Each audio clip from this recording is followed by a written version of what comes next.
Le pass sanitaire annoncé pour début octobre devrait donc théoriquement voir le jour d'ici la dernière quinzaine de novembre. Il sera dans un premier temps appliqué au secteur de l'événementiel et aux discothèques.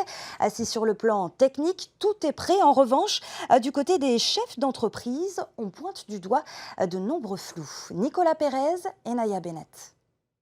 Un moment annoncé pour début octobre, le pass sanitaire devrait théoriquement voir le jour dans la dernière quinzaine de novembre sur le Fénois, à condition que les parlementaires prolongent la période transitoire de sortie d'état d'urgence sanitaire. Si l'Assemblée vise une prolongation jusqu'au 31 juillet 2022, elle devrait trancher dès ce vendredi 5 novembre et fixer le cadre pour le Fénois.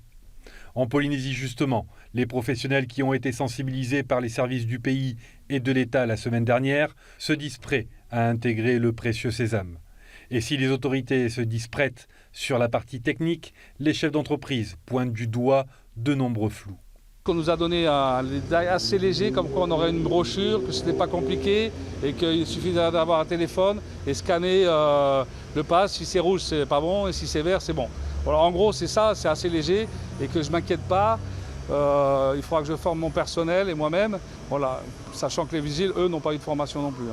Outre de nombreuses interrogations sur la mise en pratique, certaines incohérences dérangent, comme celui pour un établissement de refuser l'accès à un client qui se présente sans passe sanitaire, ce qu'il ne pourra pas faire avec ses employés, notamment parce que ces derniers seront soumis à l'obligation vaccinale qu'à partir de fin décembre.